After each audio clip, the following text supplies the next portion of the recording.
하나님의 말씀 데살로니가 전서 2장 5절에서 8절입니다.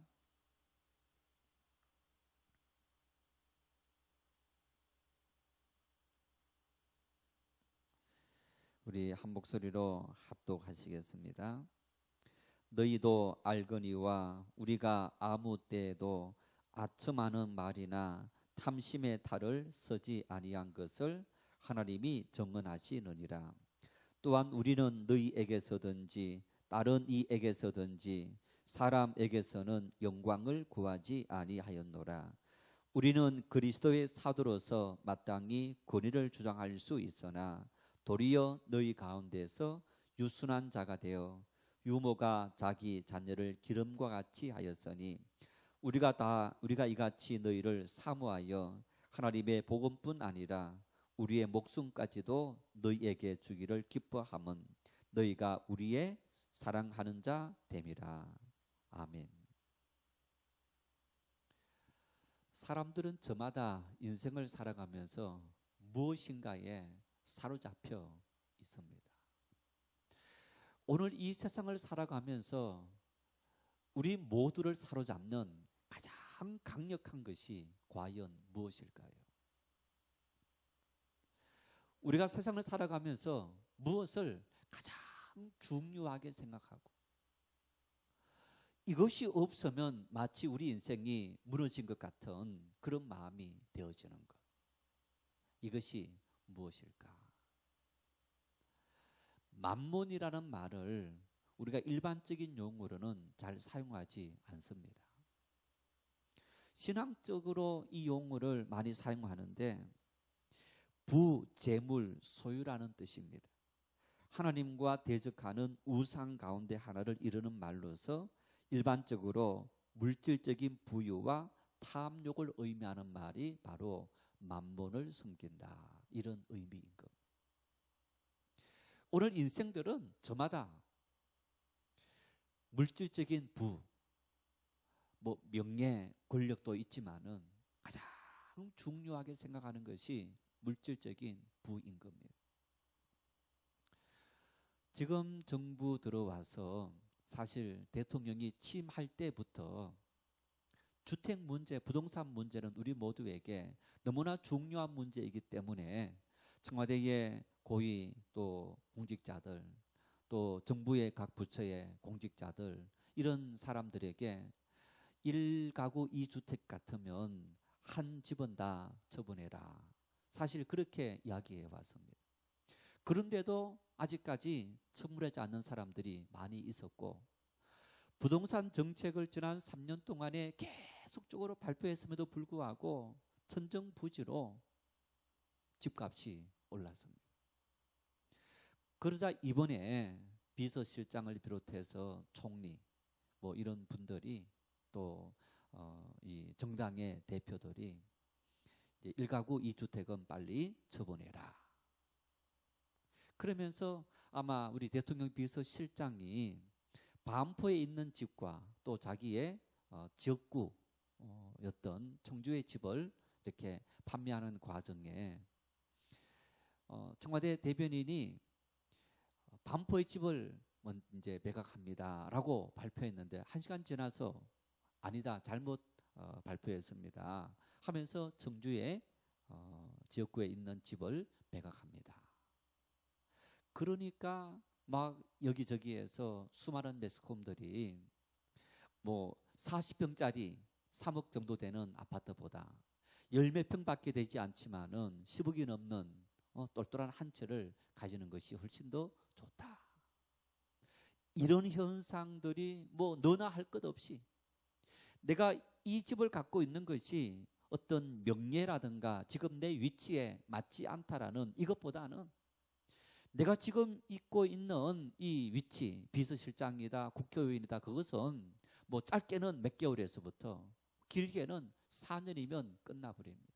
그러나 내가 소유하고 있는 돈은 그래도 내 삶이 끝나는 데까지 영향을 끼치는 이런 부분이다 보니까 여러분, 저마다 돈 가진 사람이 마치 최고인 것처럼 가장 권력을 떵떵 누리는 그런 모습들, 그래서 사람들이 저마다 물질적인 부에 마치 복속되어서 노예가 되어서 살아가는 그러한 삶을 사는 것이 오늘 우리의 현 주소이더라.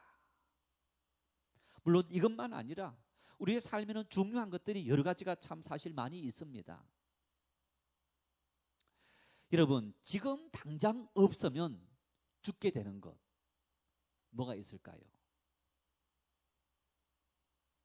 한번 시험 한번 해볼까요? 우리 코와 입을 막으면 몇 번쯤 여러분 사시렵니까? 아마 코와 입을 막고 공기를 들이마시지 않으면 우리는 1분, 2분만 지나면 질식사해서 다 죽습니다. 화재가 발생했을 때 실질적으로 어떤 불에 타서 죽는 이런 어떤 사망자들보다는 그 화재로 말미암아서 생기는 어떤 연기, 이 연기를 사람들이 들이마셔서, 연기가 들어가면 안 되는데 우리 폐에 그 연기를 호흡해서 죽는 사람이 훨씬 더 많은 것을 볼 수 있습니다. 공기가 들어가야 되는 곳에 공기가 안 들어가든지 아니면 다른 것이 들어간다면 사람들은 단 1분, 2분조차도 살아갈 수 없는 그런 존재인 겁니다. 우리의 삶에는 우리가 그렇게 소중하게 생각하는 이 돈보다, 명예보다 훨씬 더 중요한 것들이 더 많은 겁니다. 공기에서부터 우리의 건강, 이런 많은 것들, 어떤 관계들, 이런 모든 것들이 참 우리의 삶에 중요한 것들이 너무너무 많이 있는데 우리는 알게 모르게 저마다 우리 자신도 알지 못하는 순간 공기는 당연히 주어졌고 내 인생은 당연히 최소한 70, 80, 90은 살리라. 명예가 아니면 권력이 짧게 주어지는 것은 우리 모든 사람에게 똑같은 이치고, 그래도 내가 이 정도의 권력과 명예를 얻었다라는 어떤 그런 자존감, 그래서 우리의 삶에는 돈이 가장 중요하다라는 그런 의식이 우리에게 포함되어 있는 그런 삶을 살아갑니다. 이러한 일들은 이 땅을 살아가는 모든 사람들에게 마찬가지인 겁니다. 돈을 추구하지 않고 어떤 명예를 추구하는 그런 직업을 가진 그러한 일들을 하는 사람들에게조차도 어쩌면 이 물질적인 일들이 우리의 삶을 올가매는 올무가 되기도 합니다. 바울 사도 시대에 바울 사도처럼 복음을 위해서 자신의 모든 삶을 던지는, 희생하는 그런 헌신적인 사역자가 있었던 반면에 자기 생활의 궁여지책으로 이 일들을 하는 그런 사람들도 있었더라 하는 것을 우리가 이 복음서나 말씀을 통해서 확인할 수 있습니다. 어떤 내 생활 때문에 어쩔 수 없이 그 일을 하는 것, 어쩌면 여러분 그만큼 우리의 삶을 고통스럽게 만드는 것이 아마 없을 겁니다. 천직이다, 오늘 나에게 주어진 모든 직업이 하나님께서 주신 일이다 라는 이 천직의식을 가지면요, 내가 하나님의 일을 하는 목회자들 뿐만 아니고 어떤 아이들 가르치는 학생들, 또 거리를 쓸고 닦는 그런 어떤 청소하시는 분들에 이르기까지 우리가 어떤 직업을 갖고 있든지 그 직업은 고귀한 일인 겁니다. 나는 그 일을 위해서 살아가는 거지, 그리고 그 일을 통해서 나에게 필요한 것이 물질이 따라오는 거지라는 그 자의식을 가지고 살아가야 되는데, 이것이 뒤바뀌어져서 물질이 마치 목적이 되어서 그 일을 위해서 내가 이 일을 한다. 이랬을 때 우리의 삶은 사실 누구나 할 것 없이 고통스러운 삶을 살아갈 수밖에 없을 텐데,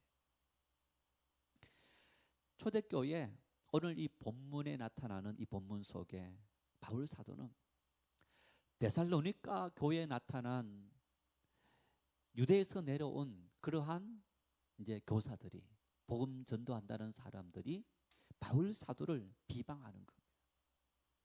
바울을 비방하면서 바울 사도는 자기의 어떤 유익을 위해서 그 모든 일들을 감당한다. 이렇게 바울 사도를 이제 깎아내리는 그러한 일들을 끊임없이 해왔던 겁니다. 만일 바울 사도께서 그러한 사람들이 바울을 비방하고 비난하고 깎아내리는 그 일로 인해서 바울의 인격과 바울의 명예만 깎아내려진다면 그 말을 다 수용하고 듣고도 지나갔을 겁니다. 그런데 바울 사도의 인격이 깎아지고 그의 인격이 모독당해서 무너졌을 때 무엇이 함께 무너지느냐? 바울이 전했던 복음조차도 무너지게 되고 그것이 다 거짓이라는 이러한 어떤 환경에 처할 수 있는 그런 상황에 빠졌던 겁니다. 그래서 바울 사도는 내가 전한 이 복음이 참된 복음이다 하는 사실을 확정하기 위해서 나는 그런 사람이 결코 아니다 하는 자기 옹호를 할 수밖에 없었던 겁니다.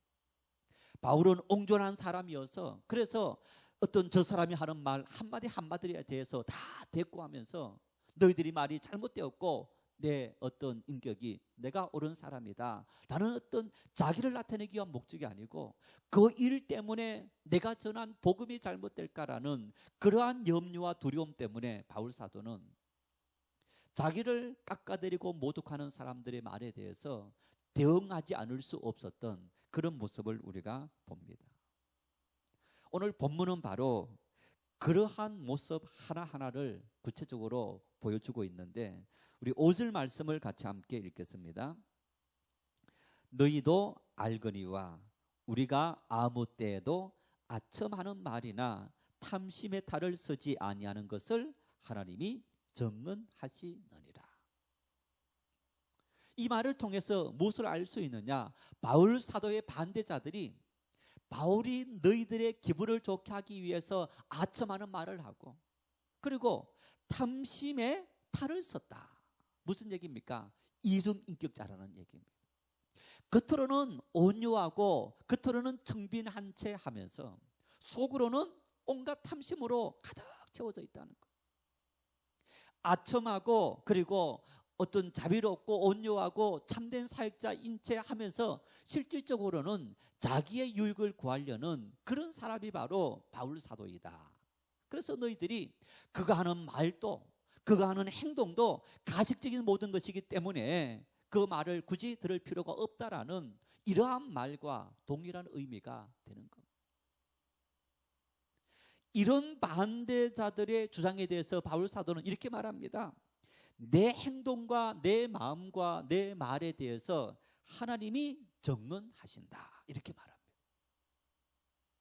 여러분 이 말은 정말 대단한 말이 아닐 수 없습니다. 내가 하는 말이 내가 하는 행동이 내가 했던 그 모든 것이 진실되나 거짓되냐 내가 탐심의 가식을 쓰고 있었는지 쓰지 않았는지 우리를 부르신 하나님께서 진실과 거짓을 판단하는 증언자가 되신다 이렇게 말하는 거예요. 우리가 어떤 일이 생겼을 때 법원에서 증인을 세우지 않습니까? 그 증인을 세워서 이 증인이 A와 B 양쪽 사람 중에서 어떤 한 사람의 손을 들게 되면 그 사람이 이기게 됩니다. 물론 두 사람 이상의 증인을 세워야 되겠지만 하나님께서 내가 하는 이 모든 일에 대해서 판단하실 때 내가 정말 아침의 말이라든가 어떤 탐심의 탈을 쓴 이중적인 가식적인 그런 행동을 했는지 안 했는지 우리 하나님께서 내 모든 행동과 내 모든 삶에 대해서 분명하게 증언하신다라고 말씀하시는 그런 모습을 봅니다. 요즘 우리 사회를 뜨겁게 달구고 있는 특히 이번 한 주간 지난주 말에서부터 우리 유력한 대권 주자 장례 다 치렀습니다만 이제 이분의 사건뿐만 아니고 이제 그 앞서까지의 모든 사건들이 다 함께 드러나게 되면서 사실은 이분들뿐만 아닙니다. 지금까지 많은 정치인들이 정치를 하면서 지역구라든가 아니면 어떤 연설이라든가 어떤 자기의 정견을 발표할 때는 나는 이런 사람이고 나는 이렇게 살아왔고 나는 이런 모습으로, 그러면서 그 사람들이 의인이 되어서 그렇게 살아오지 못한 모든 사람들에 대해서 다 마치 자기가 법관인 것처럼 심판자인 것처럼 어떤 비난하고 조롱하고 판단하고 했던 일을 다 해왔던 겁니다. 그랬는데 그 사람의 어떤 생활과 삶과 그런 것들이 어떤 기회를 통해서 하나하나 밝혀지게 되자 그렇게 비난했던 행동을 자기가 하고 있었고, 한마디로 말하면 가식의 탈을 쓰고 있었다는 얘기입니다. 어쩌면 여러분 그러한 정치인들의 모습은 오늘 우리들의 자화상이기도 합니다. 누가 누구를 비난할 수 없는 그런 우리 모두의 모습이기도 합니다. 차라리 그런 사람들을 보면서 나도 그런 전력이 있고 그렇게 살아왔더라면, 진보가면 차라리 그런 일이 드러나더라도 별로 이렇게 넘어갈 수 있는데, 나는 그렇지 않은 것처럼 하면서 다 하다가 그렇게 되니까 더 많은 비난과 또 사회적인 어떤 이 여론이 들끓는 이런 모습을 우리가 많이 볼 수 있습니다. 바울 사도는, 바울 역시 이런 이중적이고 가식적인 인생이다라는 그런 일에 대해서 아니다, 하나님께서 내가 하는 행동과 말과 지금까지 복음을 전했던 모든 것에 대해서 정언하시더라도 나는 하나님 앞에 떳떳하다, 이렇게 말하는 거예요. 여러분, 이 말씀을 우리가 이렇게 한번 적용해 볼 수 있습니다. 우리 언젠가 하나님 앞에 서게 됩니다. 지금도 사실 우리는 하나님 앞에 서 있습니다. 내가 지금 하나님 앞에 서서 내 말과 내 행동과 내 삶에 대해서 하나하나 하나님께서 정말 심판하신다라고 했을 때 과연 떳떳하게 설 수 있는 사람이 얼마나 있을까? 육체의 목숨이 있는 동안 하나님께서 우리를 기회를 주실 때, 기회를 주시는데 마지막 하나님 앞에 우리가 섰을 그때에, 죽음으로 천국과 지옥이 갈라지는 그때에 하나님께서 내가 사람들에게 비춰진 그 모습이 아니라 내 진실된 모습을 하나님은 다 아실 텐데, 진실된 모습을 보시면서 너는 거짓이 없었다라고 말해 주실까, 아니면 너는 가식적인 인생이었다고 말씀하실까? 우리는 그런 하나님의 심판대 앞에 서야 될 인생이다라는 사실을 잊지 말아야 합니다. 그래서 어쩌면 우리가 회개한다는 것은, 내가 지난번에는 정말 그때는 내 정의를 가지고 이렇게 말을 했는데 지나고 나니까 나도 모르게 생각이 바뀌어서 그 모든 정의를 내가 무너뜨려 버렸다. 그러면 우리가 해야 될 일이 무슨 일입니까? 하나님 앞에 회개하는 일이죠. 회개한다는 얘기는 돌이킨다는 얘기입니다. 내가 잘못했습니다. 그리고 부끄러움을 다 무릅쓰고 돌이키는 거예요. 무마해서 넘어가는 것이 아니고, 그 일을 회개한다는 것은 내가 정말 돌이켜서 정말 원래대로 회복시키는, 원상대로 복귀시켜 놓는 것을 바로 우리가 회개한다라는 의미가 있는 겁니다. 내가 누군가를 미워했습니다. 미워하지 말아야 되는데 미워했습니다. 여러분, 그렇다면 우리가 회개한다는 것은 내가 미워했다는 것을 용서해 주십시오, 그리고 그를 사랑하는 것이 참된 회개이고 그리스도인의 삶의 모습인 겁니다.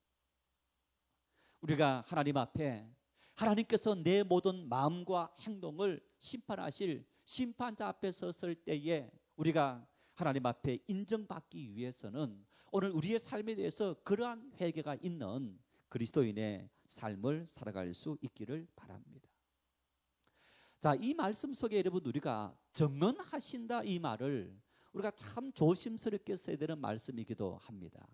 어떤 의미냐 하면, 이 정언하신다라는 얘기를 우리가 맹세의 의미로도 이해할 수 있는 부분이 있기 때문입니다. 그래서 이 정언과 맹세는 사실 동일한 의미 비슷한 것도 있지만은 사실은 다른 의미가 있습니다. 어떤 의미가 있느냐? 정언이라는 말은 사실을 말로 증명한다 이런 얘기입니다. 어떤 사실이 있었는데 그 사실에 대해서 내가 말로 증명한다. 바울 사도가 복음을 전했는데 그 전한 복음이 아첨의 말이 아니었고 탐심의 탈을 쓴 행동이 아니었다. 그 사실을 내가 증명한다 이 말인 거예요. 그래서 이 정언이라는 얘기는 이미 지나간 과거의 모든 일에 대해서, 이미 지나간 과거의 모든 일에 대해서 그것이 가타부타 그것을 확증하는 것을 바로 정언한다라는 의미로 사용하는 겁니다. 그런데 우리가 간혹 이렇게 말하지 않습니까? 나는 맹세합니다. 사실 지금까지 한 그 모든 일에 대해서 내가 맹세합니다 라고 말을 하는데, 이 맹세라는 의미는 이런 의미가 있습니다. 임무나 약속을 꼭 실행하거나 목표를 꼭 이루겠다고 굳게 다짐한다, 결단한다라는 의미가 있습니다. 내가 꼭 이렇게 살겠습니다, 맹세합니다, 이런 의미인 거예요. 그래서 이 맹세라는 얘기는 미래적인 의미인 겁니다. 내가 지금까지는 이렇게 살았다 할지라도 앞으로는 내가 그렇게 살지 않겠습니다, 맹세합니다. 우리 자녀들에게, 자녀들이 잘못했을 때에 맹세해. 네, 엄마 아빠 맹세합니다. 앞으로는 내가 그렇게 살지 않겠습니다 라는 의미가 바로 맹세의 의미인 겁니다. 여러분, 그런데 우리가 작심삼일이라는 말처럼 어떤 일을 맹세했는데 과연 내가 맹세한 그 일대로, 그 말대로 살아가는 사람이 얼마나 됩니까? 어쩌면 지금 내가 당면한 그 일을 공유지책으로 회피하기 위해서 맹세하기도 하는 거짓된 맹세, 또 마음에도 없지만은 상대방의 화를 누구 떠뜨리기 위해서 하는 맹세, 맹세하는 그 순간에는 내가 진실된 맹세였지만은 살아가다 보니까 형편으로 아니면 상황 때문에 내가 어쩔 수 없이 또 그 맹세를 어겼다. 우리는 우리가 하는 맹세에 대해서 내 생명까지, 내 목숨까지 내걸지 않습니다. 어쩌면 너무너무 말로만 맹세지 우리가 한 말에 대해서 그 값어치를 별로 대수롭지 않게 두는 그런 모습이 우리의 삶의 모습인 겁니다. 맹세에 대해서 예수님께서 어떻게 말씀하셨느냐? 예수님께서는 우리가 하는 맹세에 대해서 이렇게 말씀합니다. 마태복음 5장 33절 36절 말씀에 또 옛사람에게 말한 바 흠맹세를 하지 말고 내 맹세한 것을 주께 지키라 하였다는 것을 너희가 들었으나 나는 너희에게 이르노니 도무지 맹세하지 말지니 하늘로도 하지 말라 이는 하나님의 보좌임이요 땅으로도 하지 말라 이는 하나님의 발등상임이요 예루살렘으로도 하지 말라 이는 하나님의 보좌임이요 내 머리로도 하지 말라 이는 내가 한 트럭도 희고 검게 할 수 없습니다. 옛 계명에는, 구약 율법에는 너희가 맹세하되 이 맹세를 이렇게 하나님 앞에서 지키기 위해서 노력해라 라고 말했지만 나는 너희에게 말하노니 도무지 맹세하지 말라는 거예요.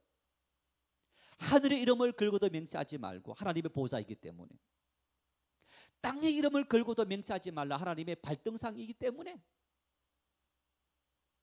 너 자신으로도 너가 하지 말아라. 너가 이 머리를 너 자신을 잊게 만들었느냐. 아무것도 우리 마음대로 할 수 없는 우리 인생들이 어떻게 내가 마음대로 할 수 없는 것을 가지고 맹세하느냐. 그러면서 그 말씀 이어서 쭉 가면 이것이 가타부타 그렇게만 하지 내가 맹세합니다 하는 그런 행동은 하지 말아라 하는 그런 말씀을 우리에게 말씀하는 것을 봅니다. 어쨌든 바울 사도는 바울 사도를 반대하는 반대자들에 대해서 내가 데살로니가 교회 성도들에게 전한 복음의 어떤 말씀과 행동, 그것은 정말 진실된 행동이었고 말이었다는 것을 우리 하나님께서 분명하게 증언할 정도로 나는 깨끗하고 나는 정말 하나님 앞에 최선을 다한 그런 삶을 살아왔노라고 이렇게 자신만만하게 말씀하시는 이런 모습들, 우리도 역시 이런 도전을 받을 필요가 있습니다. 두 번째, 바울은 자기의 깨끗함을 증명하기 위해서 6절에 이렇게 말씀합니다. 6절 말씀 함께 읽겠습니다. 또한 우리는 너희에게서든지 다른 이에게서든지 사람에게서는 영광을 구하지 아니하였노라. 나는 사람의 영광을 구하는 사람이 아니었다. 나는 너희가 비방하고 조롱하는 것처럼 이 복음을 위해서, 물질적인 부를 채우기 위해서, 명예를 거두기 위해서, 권력을 잡기 위해서 내가 이 일을 하는 것이 아니다라는 얘기입니다. 어쩌면 바울은 천부다 만부다 한 말이라고 이야기하면서 이 말을 덧붙인다면, 만일 내가 그렇게 했더라면 하나님께서 나에게 심판을 내리시리라, 이런 말씀을 바울 사도께서 다른 말씀에 하고 있는 것을 볼 수 있습니다. 나는 다른 이에게서든지 사람에게서든지 내 영광을 구하는 일을 위해서 내가 이 모든 일들을 하지 않았다. 오로지 나에게 맡겨진 사명을 위해서 내가 이 모든 사명을 감당했다. 이런 이야기를 바울 사도께서 하는 모습을 볼 수 있습니다. 이 말씀을 생각하면서 이런 찬송이 생각이 났습니다. 신학대학원을 졸업할 때 우리 친구들이 같이 불렀던 초가상간도, 여러분 이 찬양 아시죠? 초가상간이라도 나는 만족하고 감사한다. 내가 궁궐 같은 집을 얻기 위한 목적이 아니고 하나님께서 우리를 부르셨고 하나님께서 우리를 파송하실 때 그것이 어떤 땅이라도 어떤 곳이라도 하나님께서 가라 하실 때 나는 그 모든 사명을 감당하겠습니다. 선교사님들의 삶의 모습을 보면, 물론 이 선교사님들이 어떤 한 사회에 가서 사회적인 환경 때문에 그 나라에, 우리보다 훨씬 가난한 나라에 들어갔다. 그랬을 때 그 나라 사람들이 가장 빈곤하게 살아가는 그러한 삶을 사는 분은 정말 드뭅니다. 그 사회에서 조금 그래도 상류층이 살아가는 그런 환경 속에서 살아갑니다. 왜냐하면 복음을 전하는데 저 사람이, 이 사람들이 어떤 이 물질, 만몬에 매여 살아가는 그런 사람들이기 때문에 나보다도 더 못한 사람이 와서 우리에게 복음을 전한다 했을 때에 이 복음의 영향력이 없기 때문에 베풀고 또 끊임없이 지원하고 어떤 그런 일들을 통해서 복음을 전하는 그런 삶을 살아갑니다마는, 초대교회 이후에 바울 사도부터 비롯해서 이 어떤 근대화되기 이전까지 복음을 전했던 많은 분들은 정말 열악한 환경 속에 어쩌면 그 사람들과 똑같은 삶을 살아가면서 복음을 전했던 그러한 분들이 굉장히 많이 있는 것을 봅니다. 신학대학원 때 선교학을 부전공하면서 이렇게 같이 선교사 열전이라는 그 책을 한 학기 동안 같이 나눈 적이 있는데, 바울 사도부터 이제 근대 이르기까지 선교사님들의 어떤 이 일기, 어떤 삶, 그런 삶들을 이제 아주 이렇게 요약해 놓은 그러한 내용들입니다. 이제 어떤 선교사님에 따라서 어떤 분들은 짧게는 한 두세 페이지 정도, 어디에서 태어났고 어디에서 살게 했고 이런 환경이었다, 뭐 그런 이야기. 그런데 어떤 분들은 뭐 20페이지 정도 될 정도까지 선교사님들에 대한 사람들이 많이 있었고 이런 사역을 했노라고 어떤 해놓은 그런 내용입니다만은, 이제 그분들의 삶의 모습을 보면 초창기에 복음을 전했을 때, 문명이 지금처럼 발전하지 못했을 때는 다 어려웠던 그 시절에는 정말 어려운 가운데 복음을 전했던 그러한 분들을 볼 수 있습니다. 어쩌면 지금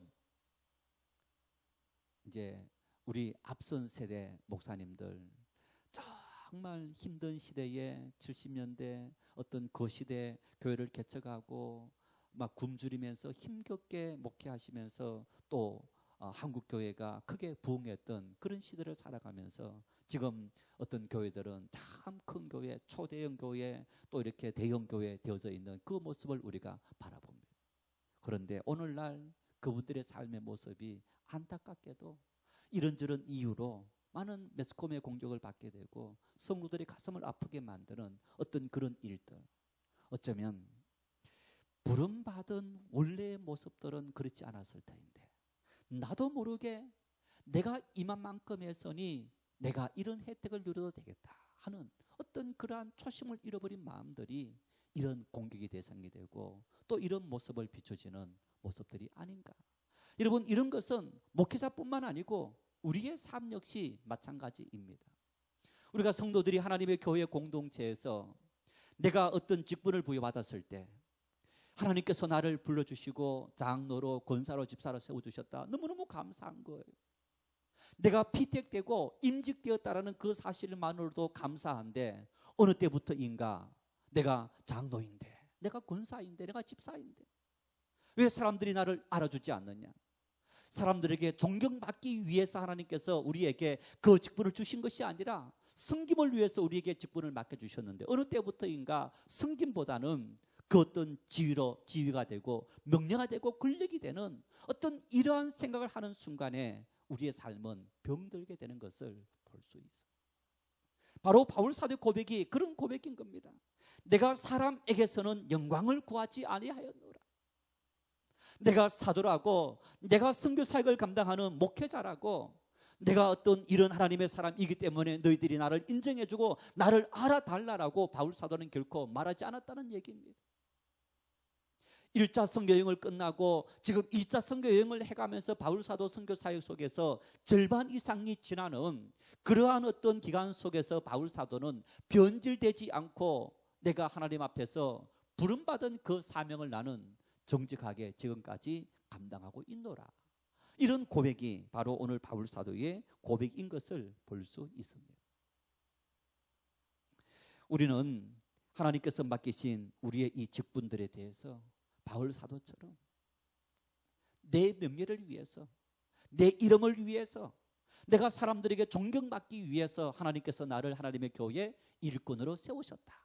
여러분, 이런 생각이 정말 작은 트럭이라도 생긴다면 회개하시고 하나님의 종으로, 하나님께서 하나님의 일을 시키기 위해서, 섬김의 일을 위해서, 구제의 일을 위해서, 사랑의 일을 위해서 나를 부르셨다. 그 부르심의 사명을 다시 한번 분명히 갈 수 있기를 바랍니다. 세 번째, 바울은 자기의 무고함에 대해서 7절에 이렇게 말씀합니다. 함께 읽겠습니다.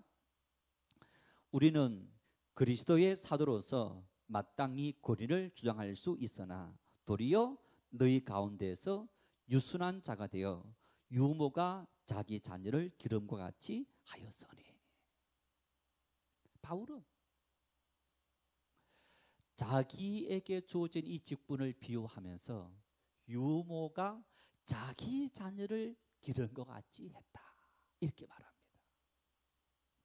유모와 친어머니 차이가 뭡니까?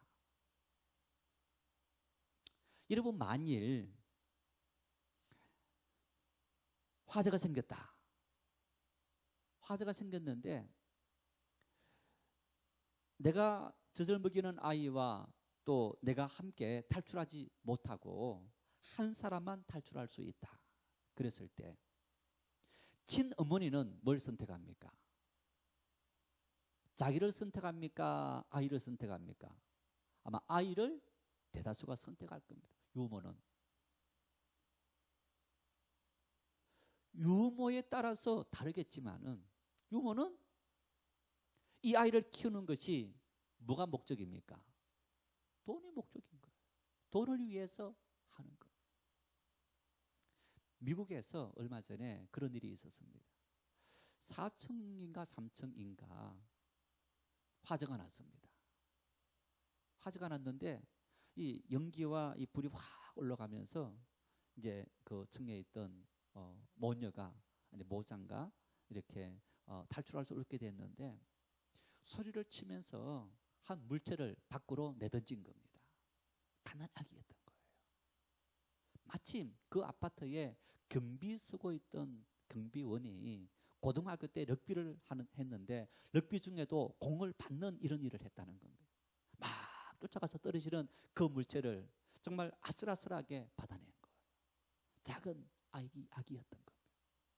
이 아기는 그 화재에서 아무런 상처 없이 사고 없이 이상 없이 이제 구출을 받았는데 안타깝게도 그 엄마는 목숨을 잃었다고 합니다. 이게 어머니의 위대한 점인 거예요. 유모가 그렇게 했겠느냐. 예수님은 이 유모와 어머니의 비유를 이 사꾼 목자와 참 목자 비유를 하고 있습니다.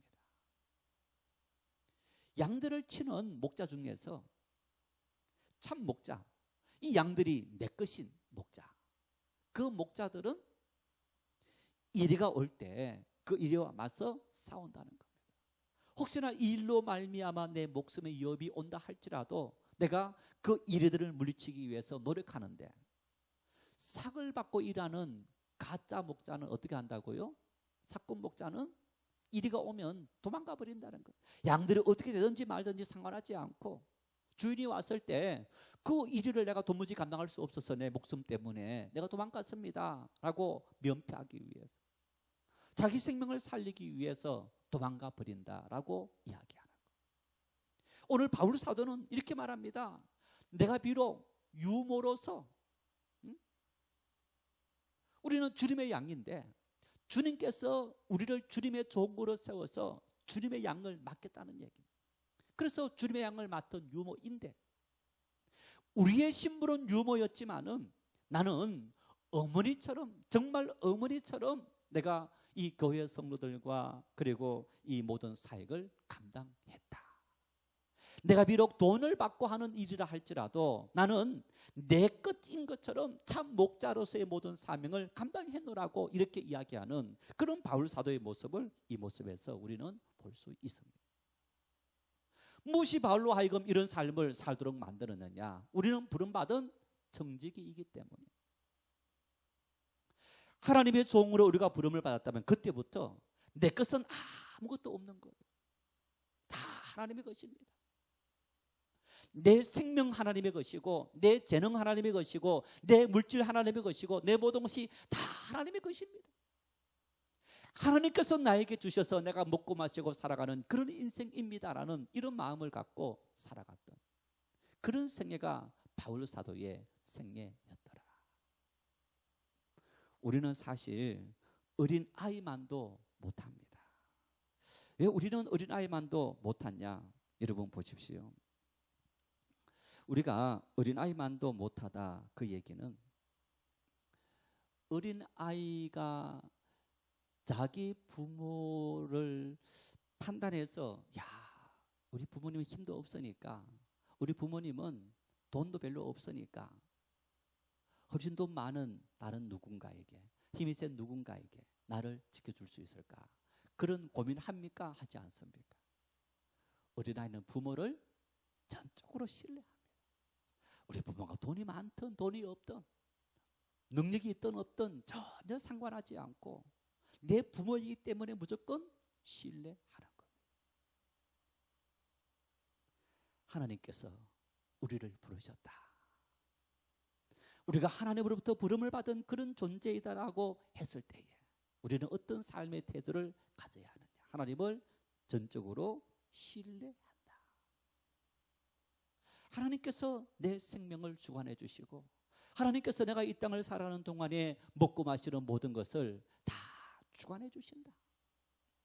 그런 마음을 가지고 살아가야 하는 것. 내 먹고 마시는 것, 내 입고 누리는 것, 내가 이 땅을 살아가는 모든 삶에 하나님께서 나에게 주셔서 내가 이 모든 걸 감당하는 거지. 하나님께서 나에게 주시는 거지. 어떤 누구 사람이 나에게 준다. 여러분, 그랬을 때 우리는 비굴해지게 되는 거예요. 바울 사도는 그런 자의식이 분명했던 것을 볼 수 있습니다. 마지막 네 번째 바울 사도가 8절에 이렇게 말씀합니다. 함께 읽겠습니다.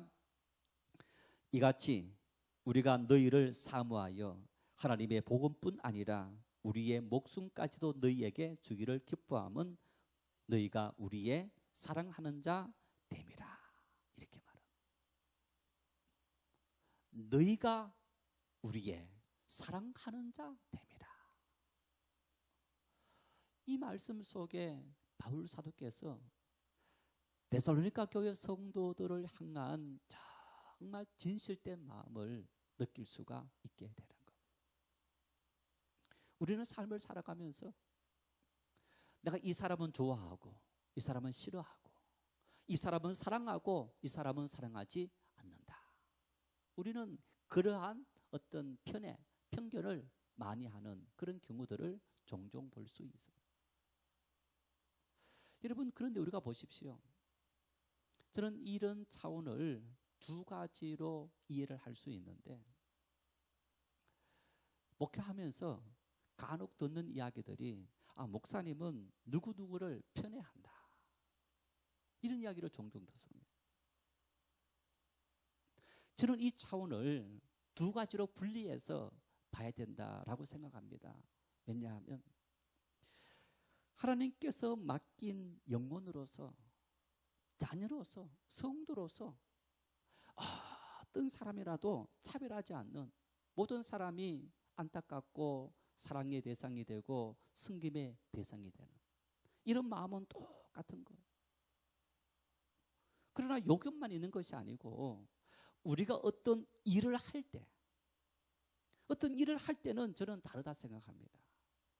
한 번은 여러분 수양회를 하는데 이제 정모 집사님이라는 분을 우리 교회 아닌 지난번 교회 때 있는데 이제 어떤 그 동원하는 일에 팀장을 맡겨주었습니다.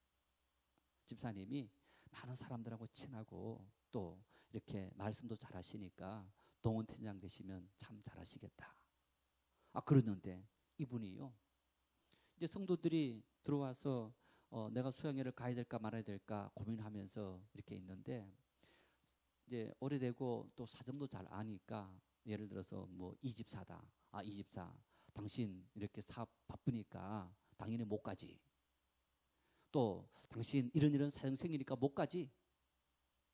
예를 들어서 그런 사정이 있더라도 우리가 함께 가서 힘을 내고 또 용기도 받고 또 우리가 성도의 계절을 나누면서 새로워지자, 이렇게 고민해야 될 텐데 미리 다 초를 치는 거예요. 자, 그 다음 분에 임원을 구성하면서 제가 정모 집사님을 다시 동원팀장 시킬 수 있겠습니까? 없겠습니까? 없는 것이 당연한 일이 아니겠습니까? 성도들이 함께 가도록 자꾸 하는 사람을 시켜야 되지. 아니, 이 사람은 도리어 어떤 소금 치는 것처럼, 아니 이 파토내는 그런 어떤 사람처럼 일을 하는데 어떻게 그 일을 맡길 수 있습니까? 어떤 분은 이런 분들이 있어요. 자, 일 중요하니까 우리 함께 모여서 일을 합시다. 약속을 했어요. 그런데 하루 전날 아니면 당일 아침에 목사님 이런 사정이 생겨서 참 예치 않아서 힘듭니다. 한 번은 이해되는데, 두 번은 이해되는데, 아니 하루 내내 그런 일들이 절반 넘어가는 거예요. 그랬을 때 다음에 그분에게 그 일을 시킬 수 있느냐? 그분이 미워서 안 시키는 게 아니고 그분은 그 일을 할 자질이 안 된다는 얘기입니다. 여러분, 자질을 인정하고 하지 않는 것과 이분을 사랑한다, 미워한다는 것은 저는 다른 차원인 거예요. 예를 들어서 자녀들이 7, 8명이 있는데 부모의 마음으로는 자녀가 다 똑같은 거예요. 그런데 어떤 일을 시킬 때 부모가 자식에게 그 일을 잘하는 자식이 시키지 안 되는 자식에게 그 일을 해라 하는 게 아닌 겁니다. 이 바울 사도의 마음은 내가 너희들을 정말 진심으로 사랑했다. 근본적인 사랑의 마음을 가지고 그 마음을 바울은 사모한다라는 이 마음을 가지고 있는 거예요. 여러분, 이 마음들이 힘든 마음이 있냐? 저는 힘들지 않는다고 생각합니다. 왜? 자식을 생각하는 부모의 마음하고 똑같은 거예요. 자식은요, 집을 떠나고 하는 순간부터 돌아올 때까지 자식 부모님이 어떻게 나 염려하는지 생각하지 않습니다. 부모는요. 저희들이 만일 집사람하고 또 제가 어디 갔다 그러면요, 사진 찍어서 올리면서 얘들아 이렇게 잘 있다, 너희들은 잘 있느냐, 하루에 한두 번씩 꼭 하는 거예요. 애들은요 전혀 부탁해서 제발 한번 사진 한번 찍어 올려라, 전화 한번 해라 해야만 연락이 오는 거. 바울은 부모의 심정으로 너희들을 사랑했기 때문에. 부모의 심정이 어떤 심정이 있냐? 자식이 고생하는데 어려워하는데 그 자식에게 있는 것을 빼앗으려는 마음이 아니란다. 있는 것도 다 주려고 하는 것이 바로 부모의 마음이 아니냐. 나는 그런 부모의 마음을 가지고 주님께서 나를 부르신 이 부름의 사명을 감당했노라, 이렇게 고백하고 있습니다. 어쩌면 바울 사도는 한평생을 이렇게 감당했는데, 여러분 이렇게 감당할 수 있었던 원동력이 어디에 있었느냐? 이 데살로니가 전서 5장 16절, 17절, 18절에 뭐라 말씀합니까? 항상 기뻐하라, 쉬지 말고 기도하라, 범사에 감사하라. 쉬지 말고 기도하고 범사에 감사하는 그러한 끊임없는 주님과 관계가 이어지지 않는다면 우리는 병들게 되고, 주님의 영광보다는 내 영광을 구하게 되고, 성도들을 사랑하기보다는 성도들에게 대접하기를 원하는, 그렇게 변질되어질 수밖에 없더라. 나를 부르신 주님과 이 관계가 온전해질 때, 주님과 나 사이가 건전해질 때 내 모든 사역과 사명의 삶이 깨끗해지고 온전해지는 삶을 살아갈 수 있노라. 바울 사도의 이 고백이 오늘 우리 모두 부름받은 우리 성도들의 하나님 앞에 부름받은 사명이 있을 텐데, 이 사명을 위해서 우리가 쉬지 말고 기도하고 범사에 감사하는 하나님과 살아있는 그 관계, 이 믿음이 살아있을 때 우리는 세상에 물들지 않고 병들지 않고, 그리고 유혹당하지 않고 하나님 앞에 깨끗하게 살아갈 수 있는 그러한 신실한 사람으로 은혜를 누릴 수 있습니다. 우리 모두 이런 은혜를 함께 누릴 수 있기를 바랍니다. 우리 함께